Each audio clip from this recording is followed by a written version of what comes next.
encourage you guys to wash up, wash your hands if you're not going to go in. We take baby steps. We don't take them there and just huck them in. We allow them kind of to go slowly because it's new to lots of them. So at first we just get them to take the cedar boughs and to just brush themselves off. And just that's cleansing yourself, letting the water take away whatever you're carrying. And when you go into that cold water, it's uncomfortable. So we're teaching them, to step out of your comfort zone. That's kind of how life is sometimes. You have to deal with some uncomfortable things sometimes. And also it's training your mind when you go into that water. When you get into the water, your mind's telling you, get out, that water is cold. But you have to calm your mind and you have to really pray. And so we're teaching that to them, and it's a tool I believe that lots of them they'll talk about that and they'll share that with their families, and I'm sure some of them will continue to keep going to the river.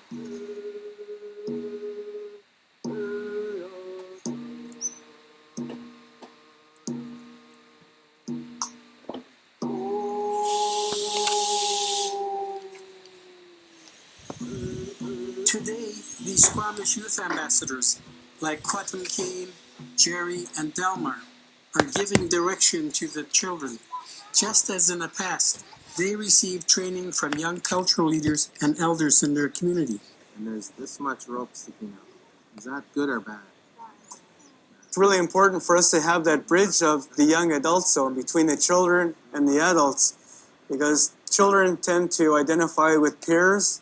They tend to identify with people who are a little bit closer in age, and so that they see people who are just a little bit older than them modeling the behavior that we're trying to teach them. So it's excellent role modeling for Camp Ottawa. You want to try the overhang? Oh, no. No. I can't do it. You were doing good yesterday. I bet you could do it today. Well, the rock climbing is really great because when you look at that wall, you can sort of compare it to life, right? And you're climbing that wall, you're climbing that mountain, but no matter what, you get all your kids down below you and supporting you, encouraging you, and they make the top of that. It's like they ring the bell and they've succeeded in something that they've accomplished. Even if it's a small goal, right? For them, it's like they were able to achieve something in their life where they were successful at. We have to reach out to our children, embrace them, bring them in as young Native people, and give them a chance to succeed, give them an identity, and give them the confidence they need to survive in this world.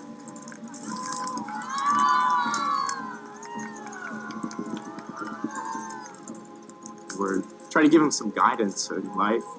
Then when they go back into their communities, then they have something. If they're like Stonewall people and they know what they've been taught here. And asking you to remember all of the ones in your family that are in need of help. When we enter into the sacred lodge, remember that it's a place of prayer for us, a place of healing, but also remember to pray for yourself for direction in your life, so that when you continue to walk here on Mother Earth, you know the path that you're going to walk on, hopefully choosing a good path, a good red road that's going to help you with your education, help with your self-esteem and understanding yourselves, and also to help you to know the direction that you're going to go in life.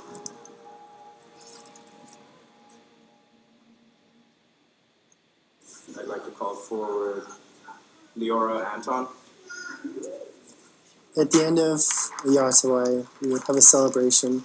We honor our children in a traditional way, and we talk about this jacket that we give them, and it's a Ottawa logo on it, and we liken it to regalia.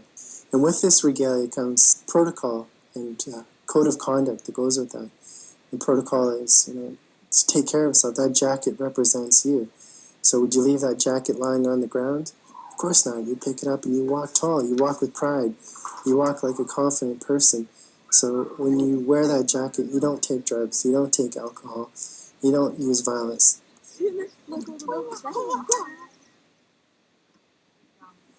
This is the proposal. Remember I talked about the proposal for the traditional youth gathering? Back in Whitefish Bay, Mullany and the Nan Youth Council are brainstorming ideas for a cultural event of their own. A gathering they hope will inspire and motivate other youth to look for strength from their own culture and traditions. What about like a cultural exchange? Like there's gonna be Cree and Ojibwe people there. Like we can have elders from each territory come in and share, you know, the similarities, the differences and stuff like that.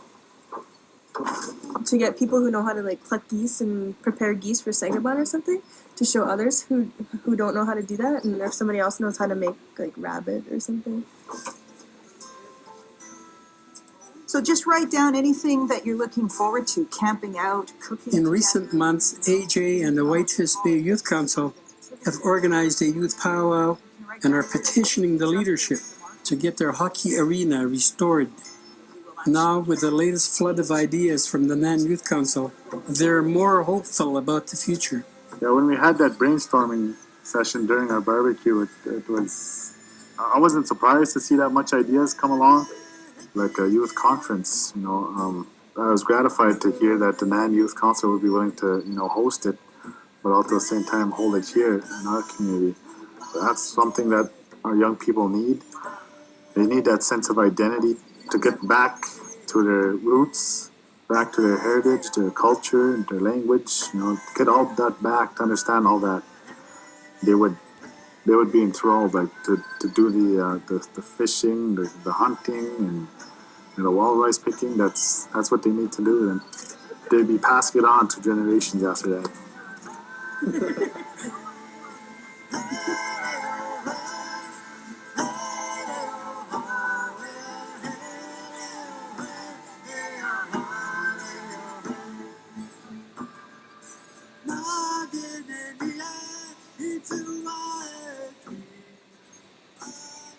We're doing it because we want to embrace those around us who are suffering.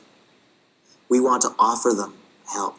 In response to a high rate of suicide, the Intertribal Health Authority on Vancouver Island decided to form the ASSERT program, the Aboriginal Suicide and Critical Incident Response Team, a unique project that would train Aboriginal trainers from the area to provide ongoing services to First Nations on the island.